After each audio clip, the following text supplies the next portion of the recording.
मैं रीना हिंदू, रूद शक्ति सेना नारी शक्ति की राष्ट्रीय सदस्य रीना हिंदू, आप सभी को, आप सभी भाई बहनों को हमारी तरफ से प्रणाम, भगवा प्रणाम। आज रूद शक्ति सेना नारी शक्ति की राष्ट्रीय सदस्य मैं रीना हिंदू आप सभी बहनों का तहे दिल से स्वागत करती हूँ, अभिनंदन करती हूँ। जो आप सभी पदकारी सदस्य बहनें अपना अपना अमूल्य समय निकालकर इस मीटिंग में उपस्थित हुई हैं। आज की यह मीटिंग कोरोना में सतर्कता तथा पीड़ित महिलाओं की हेल्प कैसे की जाए, या जब वह पीड़ित की जाती हैं या पीड़ित की जाती है तो उन्हें क्या क्या करना चाहिए, ठीक है, शॉर्ट शब्दों में तथा अपने संगठन के ग्रुप में एक्टिविटी को लेकर ये चर्चा, ये बैठक, ये मीटिंग हुई है। तो अब आप सभी बहनों के साथ मैं इन सभी टॉपिक्स पर चर्चा को प्रारंभ करती हूँ। आप सभी बहनें अपना अपना विचार व्यक्त करेंगी और हमारा साथ देंगी। हर हर महादेव बहनों। रुद्र शक्ति सेना आरएसएस राष्ट्रीय हिंदूवादी संगठन के नारी शक्ति परिवार में अर्चना हिंदू, जिला लखनऊ सचिव, समस्त हिंदू सनातनी बहनों का हार्दिक स्वागत करती हूँ और आशा करती हूँ कि आप सभी सब परिवार कुशल हों और साथ ही उज्जवल भविष्य की देवों के देव महादेव से कामना करती हूँ। तो आज के इस बैठक में आप सभी को आमंत्रित करने का उद्देश्य है आपने सनातनी महिलाओं के ऊपर आए दिन अत्याचार का बढ़ना एवं कोरोना में सतर्कता, समस्त पदाधिकारी द्वारा संस्था के कार्यों या समूह पर 30 मिनट के लिए भी ध्यान न दे पाना। बहनों, यही आज चर्चा का विषय रहेगा और सभी बहनों से इस चर्चा के विषय पर सुझाव भी लिए जाएंगे। अपने अपने हिसाब से सभी बहनों को सुझाव भी देने हैं। के खिलाफ क्या क्या कार्रवाई हो सकती है, तब कोर्ट ऑर्डर करती है पुलिस वालों को, तब एफआईआर रजिस्टर्ड होती है।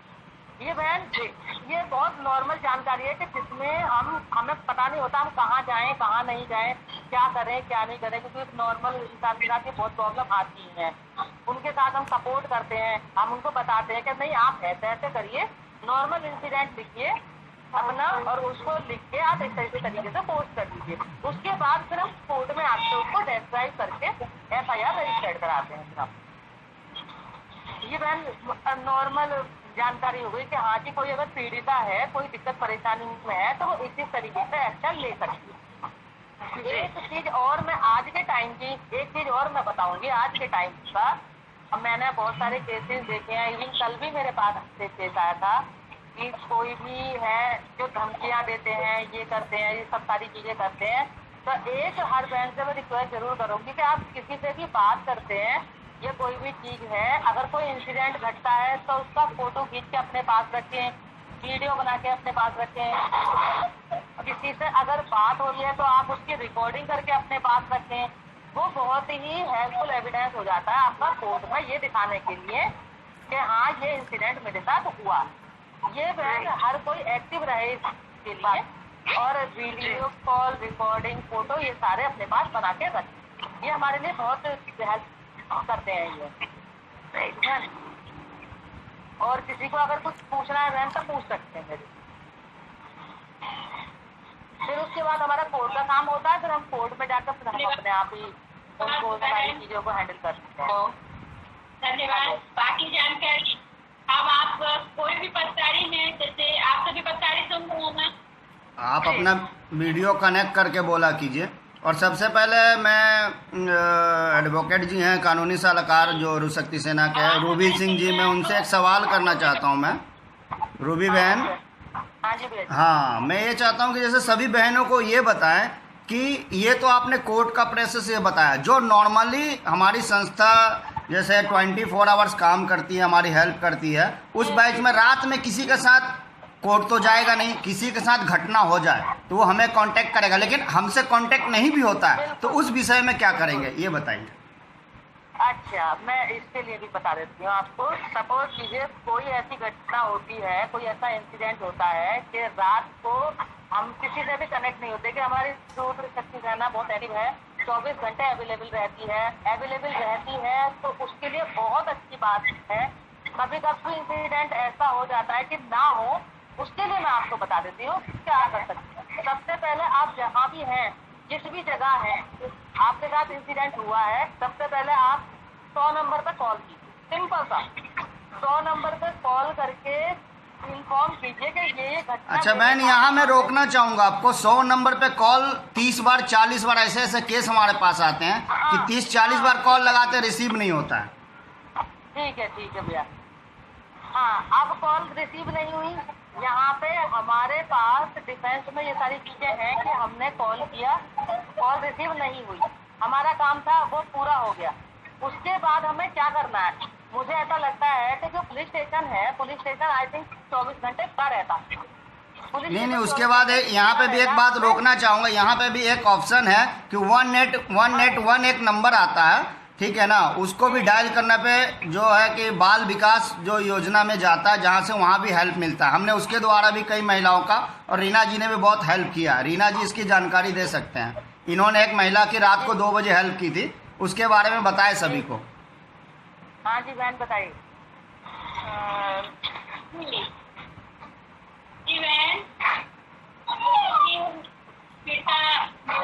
वो केस बताइए जिनको 100 नंबर भी डायल नहीं हो रहा था और 40 बार कॉल की थी महिला ने। जो उन्नाव का केस था उसमें आपने कैसे कॉल किया, उनको जेल कैसे भिजवाया था, वो बताएं सभी को। मैं उन्नाव का केस था, एक पीड़िता बहन थी, वो अपने सुजुकी में थी और उनका नंबर उन्होंने डायल किया। उनके हस्बैंड बाहर चले गए थे, उनका ससुर और उनका देवर दोनों लोग ने उनको कमरे में बंद कर दिया था, ठीक है, रात के 12 बजे करीब। और उसका जो हस्बैंड वही चल गया, तो उसको मारा पीटा जेवर छीन लिए थे, तो बोला था कि मैं तुम्हें मार दूंगा, ठीक है। और तो हमने नंबर पर नंबर है 7800 और फिर उनको हमने तुरंत बार मैंने उनको बोला कि एक बार 181 पर हम दोनों को नंबर लिख दिलवाया उसको, ठीक है। फिर तुरंत उनको वहाँ से पोस्ट भिजवाई गई, उनका जो दरवाजा खोला गया। फिर उसकी सारी जानकारी मतलब दी जाके कि हाँ देखिए, मतलब मैंने किया आपके पास, मैंने मतलब मेरे हस्बैंड मेरे देवर जो है मतलब मुझे किया, मैंने नारी शक्ति नंबर ठीक है। फिर मैं थाने में बात किया, सचिव से डीआईजी से सबको बात किया, उनका FIR लिखा गया, ठीक है। उनका केस हिसाब से उनका मतलब फाइनल हुआ कि FIR लिखाई गई, अपने द्वारा जो FIR लिखवाया थाने में नहीं लिख रहे थे कि यहाँ से पोस्ट किया गया थाने में FIR, ठीक है।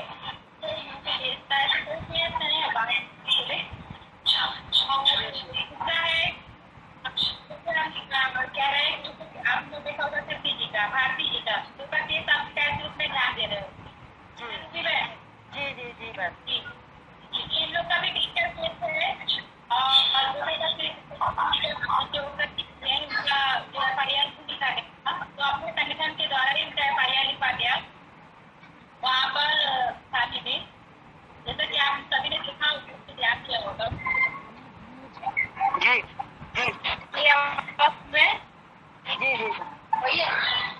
हेलो, हाँ जी मैं सुन रहा हूँ। जी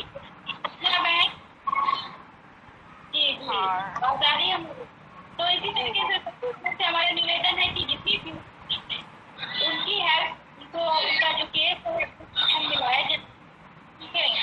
तो केस अपना संगठन उनकी पूरी डिटेल में केस नहीं छोड़ेगा, जो भी केस लेगा पूरी तरीके से लेगा, ठीक है। उन्हें लेकिन उनको देखना पड़ेगा, ठीक है, पूरा सपोर्ट, तभी उनका केस फाइनल हो सकता है।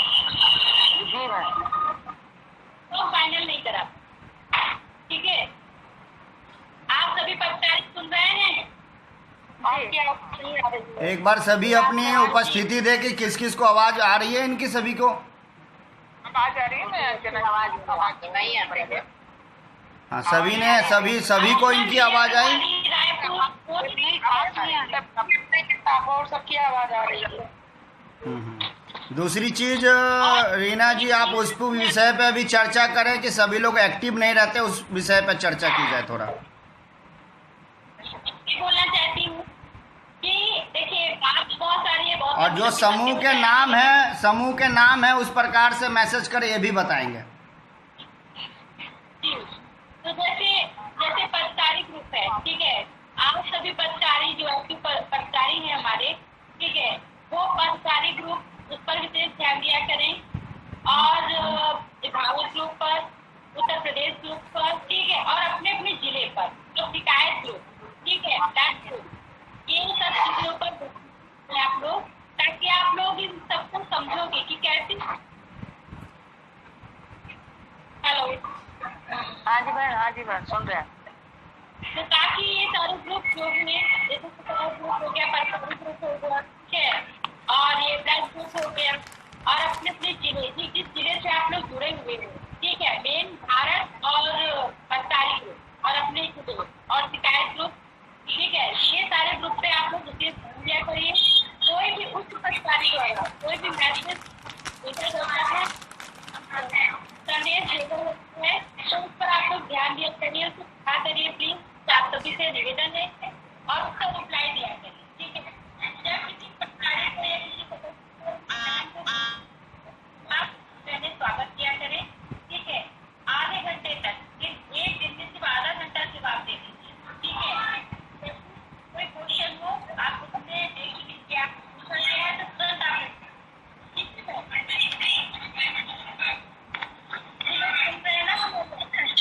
जी आ रही है, बैठ आ रही है। हमें तो लग रहा है कि आपसे हमारे कर्मचारी नहीं नहीं आवाज आ रही है। नहीं आ रही है, आवाज से आ रही है। और किसी बहन को कोई सवाल करना हो तो एसएमएस में लिख दे, मैं उनका नाम देकर उनको सभी के सामने लाऊंगा, ठीक है। एसएमएस में अपना नाम लिखकर जो मुद्दा हो वो मुद्दा लिखें। अच्छा, मुझे रूबी जी से एक सवाल करना है। तो वो जरूर पूछे, ठीक है। नारी शक्ति हेल्पलाइन नंबर है, या आप पदचारी ग्रुप में रीना जी अंजना भिलवाड़ा जी कोई सवाल करना चाहती हैं, उनकी बातों को सुना जाए। भिलवाड़ा मैम बताइए मैम। हाँ बताइए। एक्चुअली क्या होता है कि जैसे आपने बोला 100 नंबर पे कॉल करिए, रात में भी करी हम कर कई बार हमें थाने जाने की अर्जेंट जरूरत हो, मतलब जैसे कि हमें जरूरत है, हमें थाने जाना है। वहाँ पे क्या हुआ है कि 7-8 बजे के बाद उन्होंने ये बोल दिया कि बस महिलाओं को अंदर आना मतलब वो है अलाउ नहीं, हाँ मना कर दिया।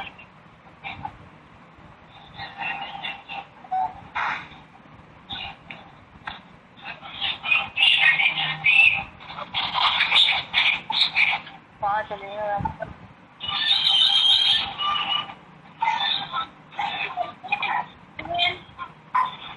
अंजना जी, भीलवाड़ा मैम कहाँ चली गई? अंजना जी,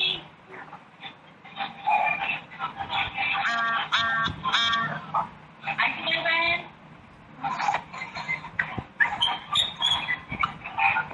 डिस्कनेक्ट हो गई है।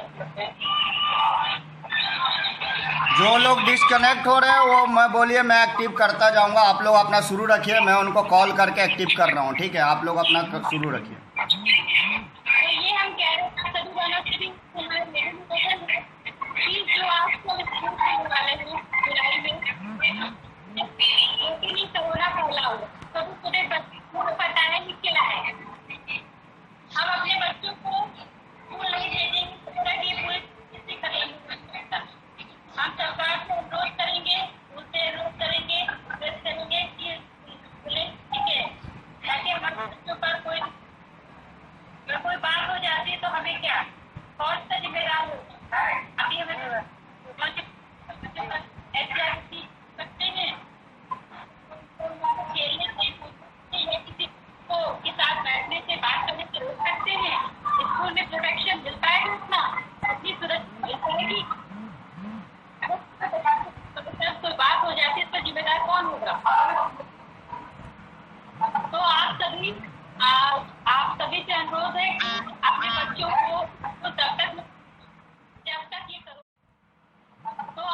कि आप सभी से अनुरोध है अपने बच्चों को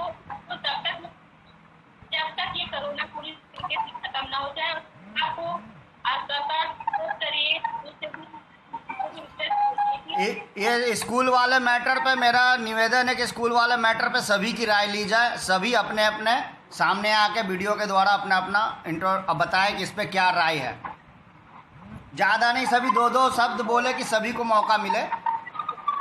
जी भैया जी, मैं भी यही कहना चाहूँगी कि अगर स्कूल ओपन भी हो जाते हैं तो हमें स्कूल पर ना ध्यान देकर बच्चों को अपने घर में सेफ रखा जाए, क्योंकि बच्चे सोशल डिस्टेंसिंग का पालन नहीं कर सकते हैं, वो अपने खेल कूद में रहते हैं, जिसकी वजह से। अच्छा, मैं रूबी बहन जी एक चीज़ यहाँ पे एक चीज़ बोलना चाहूँगा, उसके बाद आप बोलिएगा। मैं ये बोलना चाहता हूँ कि देखिए कि अभी जैसे कि स्कूल खुल जाता है, हम तो जब इतने बड़े हैं, इतने बड़े होके अपना ख्याल और नहीं रख पाते हैं, हम लोग शिकार हो जा रहे हैं। एक बच्चा तो मासूम है, उसे क्या मालूम कि कोरोना क्या होता है। तो इस पे हमें सबसे बड़ा, अगर कल को कुछ होता है तो क्या स्कूल जिम्मेवार लेगी, क्या सरकार इसका जिम्मेवार होगा? क्या हम मासूम बच्चे को अभी बड़े नहीं करेंगे उससे पहले उसको खो देंगे? बिल्कुल। इस पे हम लोगों को सरकार से निवेदन करना अपने अपने जिले में कि इसके ऊपर आग्रह करना है कि इसको रोका जाए, स्कूलों को रोका जाए, और मैं तो इसको रोकने के पक्ष में।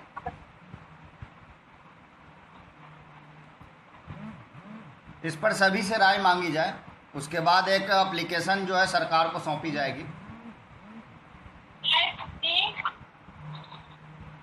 हमारी आवाज सुन रही है? संतोष जी, अंजना जी, पूनम जी, अर्चना जी, श्वेता जी। जी दीदी, आपको आ रही है आवाज मेरी? हाँ श्वेता जी, आप बताइए, इस पर राय दीजिए अपनी। यही कि बच्चों को स्कूल नहीं भेजना है अभी। अगर स्कूल चालू होते भी हैं तो सरकार से ये कहना है कि बच्चे नहीं अपना सुरक्षा रख पाएंगे। बच्चे टिफिन भी खाते हैं, खेलते भी हैं, कितना ही उनको रोका, जब हम बड़े नहीं रुकते हैं तो बच्चे कब रुकेंगे? बिल्कुल, आपका कहना सही है। जब सोशल डिस्टेंसिंग का पालन हम नहीं कर पाते तो बच्चे कहाँ से करेंगे? बच्चे कहाँ करेंगे? सही बात। जी दीदी, मैं कंचन पांडे। हेलो, आपके वीडियो नहीं दिख रही है, आप थोड़ा कनेक्ट करें, आपकी लाइट नहीं आ रही है। मेरी आवाज आ रही है? हाँ बोला जाए, अपना बताएं आप। हाँ, मैं बता रही हूँ कि जैसे 8 के बच्चों का, वो बच्चे छोटे होते हैं, उन बच्चों के लिए करते हैं, लेकिन बड़े बच्चों को कैसे करते हैं? बड़े बच्चों को तो स्कूल करना ही पड़ेगा। बाकी बहनों से रिक्वेस्ट है मेरा कि अपना अपना जो ऑडियो है ना म्यूट कर दे, जब कोई बोल रहा हो ना म्यूट कर ले, जब वो आपको बोलना हो तब आप बोले। हाँ, बात करें। हाँ बोलिए कंचन जी, आप बोलिए। हाँ जी, मैंने बता दिया, वही बताना था कि मतलब छोटे बच्चों के लिए हो सकता है, 8th क्लास तक के बच्चों के लिए, लेकिन 9th 10th के लिए तो नहीं हो सकता ना। उनका तो कोर्स तो बड़ा होता है, उनको तो करना ही पड़ेगा अगस्त में। बिल्कुल स्कूल भी तो अगस्त में ही खुलेगा। नहीं, हमारे देखिए संगठन मेरी आवाज आ रही है? अब हाँ बताइए रजनी जी आप। सबसे पहली बात कि अभी ये जो कोरोना है ये सबसे ज़्यादा डेंजर है छोटे बच्चों के लिए और 60 साल से ज़्यादा की उम्र के लोगों के लिए, क्योंकि 19 साल से पहले 9 साल से पहले बच्चों का इम्यून सिस्टम बहुत वीक होता है ना, और अगर उनको हो गया तो फिर आप किसी को नहीं बचा पाएंगे। साथ में इसका जो इलाज है, कई राज्यों में तो हॉस्पिटल्स में एडमिट नहीं कर रहे हैं, कई राज्यों में जिस तरीके से क्वारंटाइन सेंटर का इलाज हो रहा है तो इतना भयानक है कि आप अपने बच्चे को उस जगह पे छोड़ के रह नहीं सकते हैं। उसमें उसको एक ऐसी जगह पे आइसोलेटेड करके रखा जा रहा है जहाँ पे ना फैमिली जा सकती है और डॉक्टर्स भी बहुत दूर से ही उस चीज को हैंडल कर रहे हैं। वो हम में से कोई नहीं देख पाएगा अगर हमारे बच्चे के साथ हो गया तो।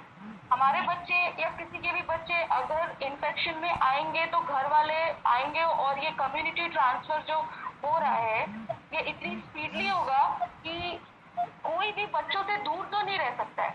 कोई भी घर का एक मेंबर साथ में जाने की कोशिश करेगा और ये बहुत बुरे तरीके से फैलेगा। इसलिए मुझे लगता है कि हम सब लोगों को इस बात को अग्री करके एक एप्लीकेशन, जैसा कि प्रकाश भैया जी ने बोला है, हम सबको एग्री करके, चाहे वो बच्चे बड़े हो या छोटे हो, वो अगस्त में स्कूल खुले, 8 के बाद खुले, 9 के बाद खुले। मेरा भतीजा है जो CA कर रहा है, मैं उसको इस साल अगर क्लासेस क्लासेस चालू भी होंगे तो मैं नहीं भेजूंगी, ये मेरा मानना है। क्योंकि अगर उसको कुछ होगा तो मैं उसको, मुझे हो जाएगा ये सोच के मैं छोड़ नहीं सकती हूँ, है ना। तो इस साल ये बीमारी कब तक रहेगी ये हम सबको किसी को नहीं पता है। तो जब तक इस पे स्टॉप नहीं लगता है, हम लोगों को ये कोशिश करना चाहिए कि सारे बड़े एग्जाम्स भी हैं, कॉम्पिटिशन एग्जाम्स भी हैं, इसको जैसे अभी आगे किया गया सीए का अरे कह रहा हूँ अभी कोई मैसेज मत शेयर कीजिए, मीटिंग चल रहा है, आप मैसेज क्यों शेयर कर रहे हैं? आप मीटिंग में आइए ना, शेयर क्यों कर रहे हैं मैसेज? तो सरकार भी देख रही है कि कैसे इससे बचा जा आपसे सकता है। कनेक्ट नहीं हो? पर आगे अगर ये बीमारी आगे चलती रही तो बच्चे छोटे हो या स्टडी करने वाला कोई भी बच्चा हो, उसके एग्जाम को आगे भेजने अरे आप कनेक्ट क्यों नहीं हो रही हैं? ऑनलाइन क्लासेस करने के लिए ही हमको अपना मत अरे आप क्या कनेक्ट करें? आप मैसेज क्यों चला रहे हैं? अभी मैसेज करा रहे हैं, डिस्टर्बेंस हो रहा है उसमें, किस लिए मैसेज चला रहे हैं? वहाँ आपको जाना है, इतना सब नया नया सदस्य लोग कनेक्ट हो गया है। आप लिंक पे, जो लिंक भेजा गया है ना नीचे वाला, मेरी बात को सुनिए, उसको कनेक्ट, उसको टच कीजिए। टच करने के बाद ऊपर एक आएगा रेड ग्रीन कलर का, आता है, उसको टच कीजिए। लाइन पे है, उसको कनेक्ट। अर्चना जी को कॉल किया है, वो कनेक्ट नहीं हो पा रही हैं, उनको मैंने बोला अभी कनेक्ट हो जाएंगे।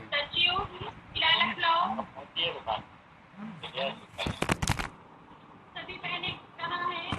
हमारी आवाज सुन रही है? जी आ रही थी, आपकी आवाज आ रही। हेलो, हाँ मीरा शुक्ला जी, बोला जाए, क्या आपका जवाब, राय, अपनी राय दें। आपकी आवाज आ रही दीदी। जिला लखनऊ सचिव,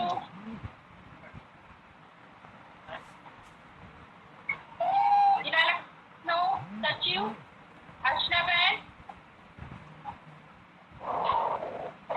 आपको लगता है डिस्कनेक्ट हो चुकी है? चलिए मैं अर्चना जी को कनेक्ट करता हूँ। अब मीरा जी का सुनिए क्या बोल रही हो। आप सभी बहनों का बहुत बहुत धन्यवाद। डाला तो अरे कुछ, मीटिंग जब होगी तो आप लोगों को, सभी बहनों को सूचित कर दिया जाएगा। अरे अभी कौन कौन बाकी लोगों से सवाल पूछिए, जो लोग अगर जवाब देना चाहते हैं अपना जवाब दीजिए। बात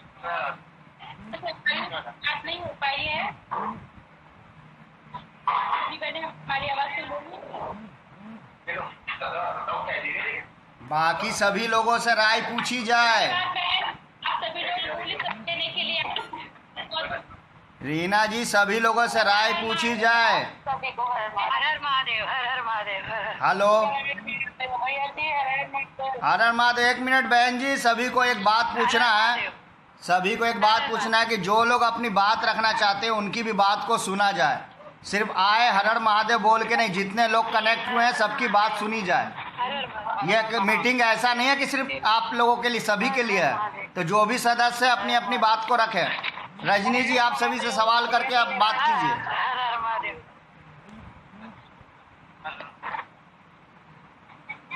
हर हर महादेव। हाँ बताइए शुक्ला बहन जी, बताइए अपनी बात।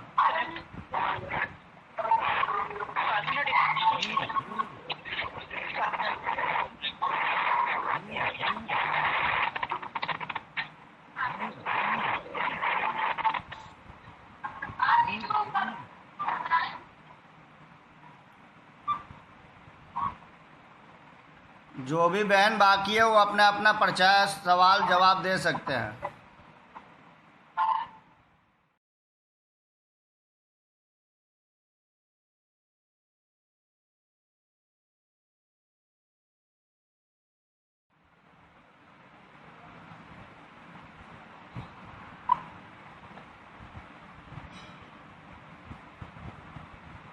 आपको आवाज आ रही है? कंचन बहन जी, आपको आवाज आ रही है? हाँ जी, हाँ जी। हाँ हाँ, आप कुछ बोलना चाह रही हैं, बोलिए क्या बोलना चाह रही हैं। अभी तो नहीं बोलना चाह रहे हैं, हमने बोल दिया। अच्छा ठीक है, और किन्हीं को और कुछ बोलना है?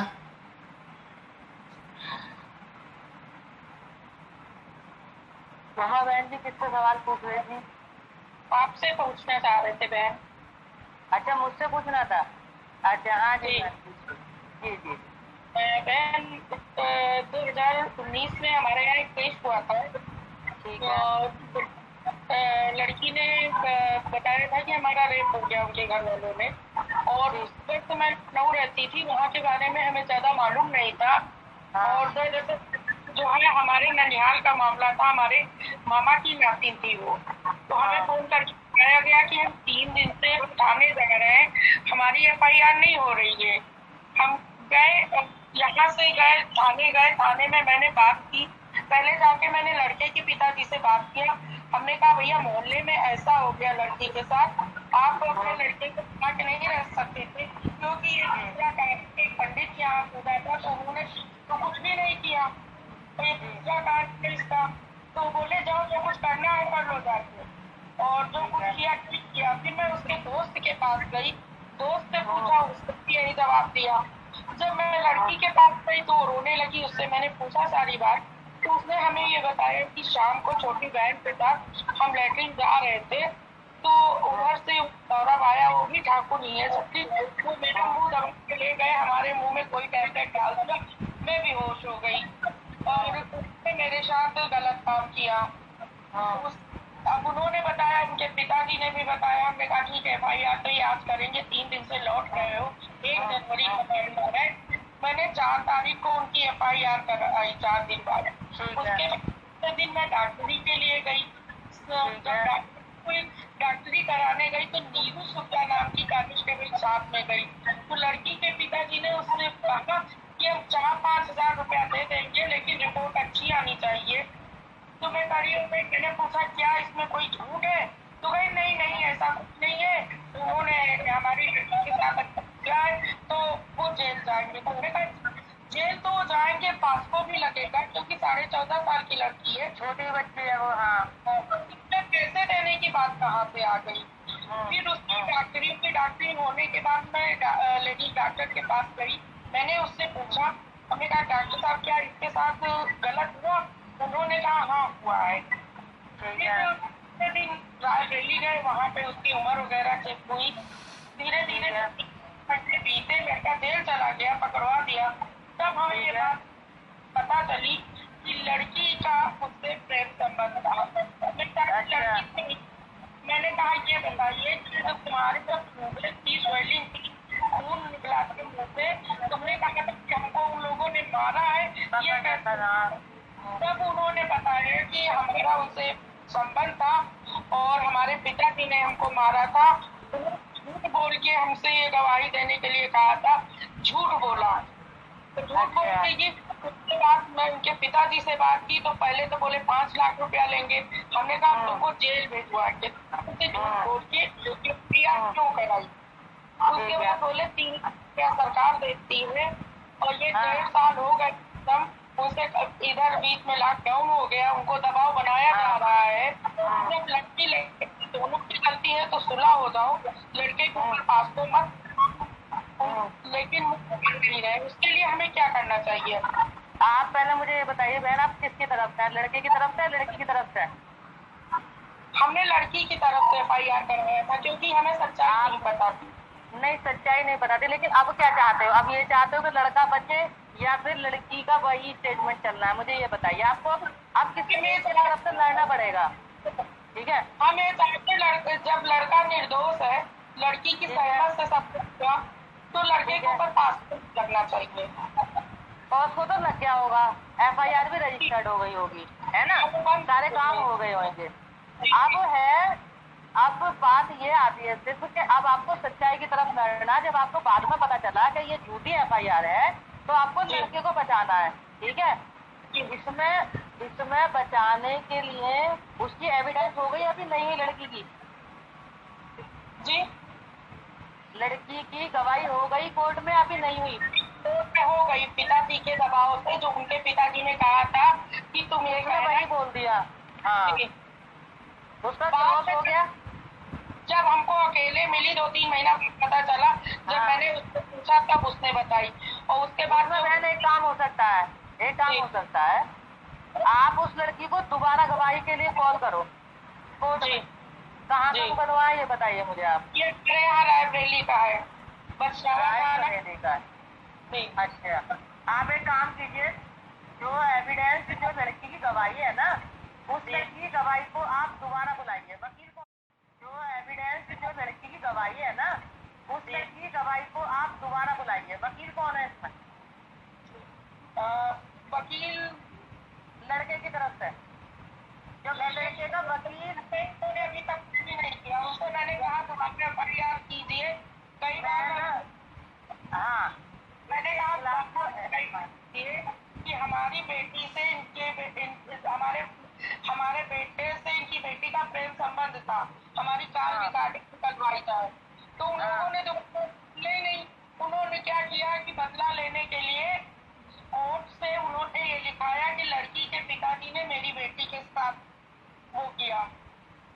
झूठा उन लोगों ने झूठा लिखाया, जैसे इन्होंने लिखाया तो इनका चक्कर था। हाँ, इसमें बहन दो तरीके से बचा जा सकता है। एक तो पहले तो हमें ये है कि एक पक्ष होकर सोचना पड़ता है कि हम लड़की की तरफ से या लड़की की तरफ। सच्चाई क्या थी क्या नहीं थी, पॉक्सो के मैटर में हमेशा लड़की की गवाही पे केस डिपेंड करती है। ठीक है, चाहे लड़की सच बोले चाहे लड़की गलत बोले। इसके बाद जब हमें पता चलता है कि सच्चाई कुछ और थी, उसके बाद हम अगर मैं लड़के की तरफ से होती तो मैं क्या करती, मैं ये बता देती हूँ आपको। लड़के की तरफ से मैं होती, मैं उस लड़की को दोबारा गवाही के लिए बुलाती। और जब वो क्रॉस क्वेश्चन होते हैं ना, क्रॉस जो किया जाता है, हम क्रॉस जो करते हैं, उसमें उससे सच्चाई उगलवाते हैं हम। वो बोलेगी नहीं, वो सच्चाई वहाँ उगलती, वहाँ पर सारी बातें बताते कि तुम्हारा प्रेम संबंध था या नहीं था, तुम जानते थे या नहीं थे। तो ये बातें क्रॉस में होती हैं। ठीक है, क्योंकि FIR रजिस्टर्ड होना तो आसान है, लेकिन उससे पीछा छुड़ाना उतना ही मुश्किल है। समझिए, तो हम उससे पीछा ऐसे ही छुड़ा सकते हैं। आप वो लड़के को थोड़ा एक्टिव होना चाहिए, उसको अपने एडवोकेट को सलाह देनी चाहिए कि उस लड़की को दोबारा गवाही के लिए बुलाया जाए। ठीक है, वो लड़की दोबारा गवाही के लिए आएगी, उससे क्रॉस एग्जामिनेशन किया जाए, उससे पूछा जाए और अपनी सारी बातें रखी जाए। अपने डिफेंस में वो लड़का ये सब बातें रख सकता है कि जी मेरा ऐसा ऐसा रिलेशन था इसके साथ, ये मेरी कॉल डिटेल है, मैंने कुछ इसके साथ गलत नहीं किया। लेकिन प्रेम संबंध होने के बाद भी पॉक्सो तो उस पर लगेगा। रीजन उसकी एज, संबंध भी कुछ भी हो, लेकिन आप फिजिकली आप उसके साथ नहीं हो सकते क्योंकि उसकी एज अभी छोटी। समझिए, अगर लड़की गवाही बदल देती है अपनी तो वो लड़का बच सकता है, अदरवाइज वो लड़का नहीं बचेगा, चाहे उसके प्रेम संबंध हो चाहे ना हो। बहन अभी तक ये 4 जनवरी 19 का केस है, अभी तक वो लड़का पकड़ गया, अभी तक ना तो कोई डेट पड़ी है ना तो अभी कोई केस खुला ही नहीं। अभी वो लड़का है कहाँ पे? जेल में है। उसकी बेल नहीं लगाई आपने? उन लोगों से, उनके मम्मी पापा से कई बार कहा कि बेल लगाओ एप्लीकेशन, तो हम तुम्हारे साथ हैं, काफी गरीब हैं, तो जो पैसा लगेगा हम पैसा लगाएंगे। लेकिन वो लोग लड़के के मम्मी पापा कुछ कर ही नहीं रहे। और ये एक्चुअली क्या है, ऐसा है जैसा हमारा, अब तो ये तो हमारा संगठन है, गलती से आपसे गलती हो गई, इसका आपको पछतावा हो रहा है कि हमने क्यों कराया ऐसा, है ना। आप एक काम कर सकते हैं, लड़के की तरफ से, जैसे मैं हूँ, अब मैं दिल्ली में हूँ, ठीक है, दिल्ली में हूँ, तो वहाँ बरेली जाके मैं उसकी बेल लगाती हूँ अपने संगठन के थ्रू। अगर मुझे संगठन कहेगा कि आपको ये मदद करनी है उस बच्चे की, तो मैं मदद करूंगी, है ना, मदद करूंगी। इसको मदद के लिए मैं पीछे नहीं हटूंगी।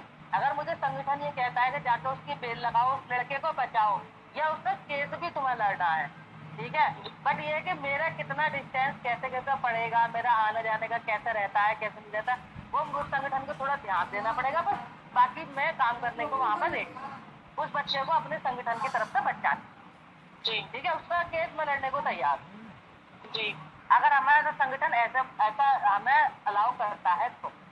हाँ, बिल्कुल। मैं यहाँ पे एक बात कहना चाहूँगा रूबी बहन जी, कि संगठन तो अलाउ करेगी, लेकिन सबसे पहले होता क्या है ना, संगठन अलाउ कर दी और हम केस में तैयार हो गए, बाद में जिसके लिए हम लड़ रहे हैं अगर वही पीछे हट जाए तो हमारा क्या होगा?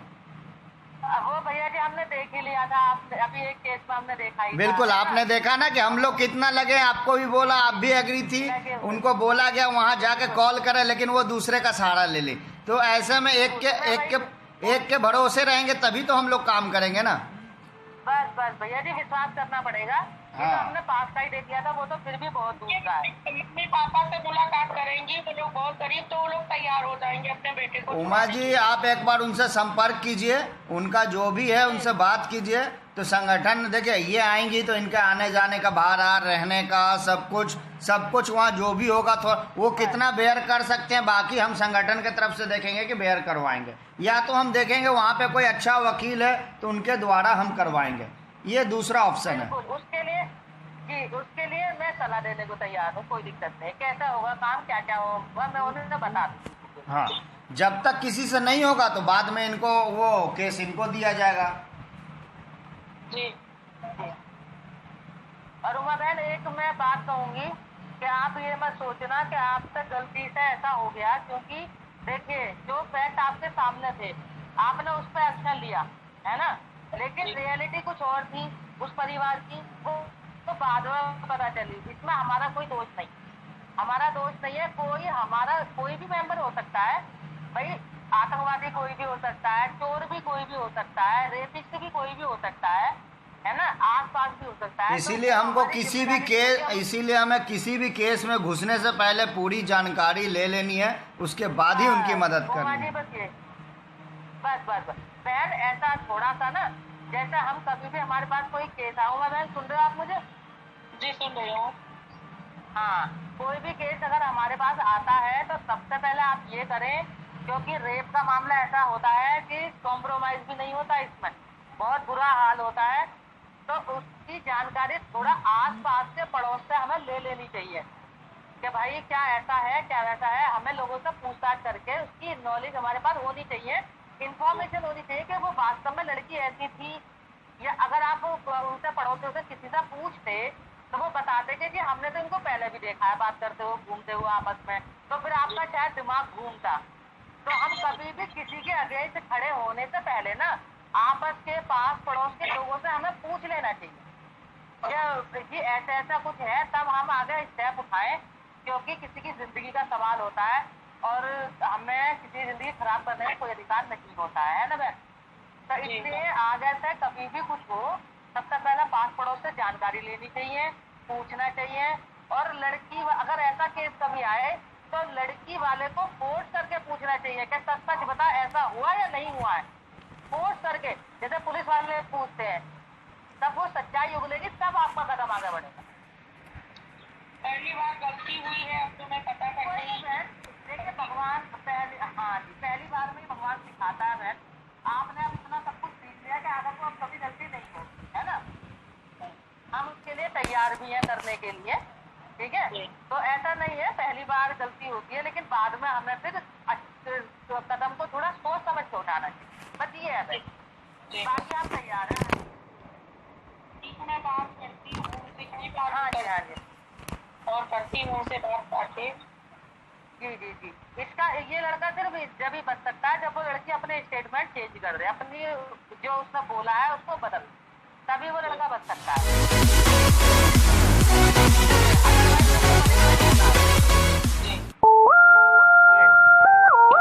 कोई बात नहीं, आप बात कीजिए उससे, फिर मैं बताती हूँ कि कैसे करना है, क्या करना है। गर्व से बोलो वंदे मातरम, गर्व से बोलो वंदे मातरम। जैसे रीना जी आपके पास एक सवाल आया था कि किसी का हस्बैंड का दूसरे से चक्कर एक पीड़िता का आया था, उसके बारे में भी आप सवाल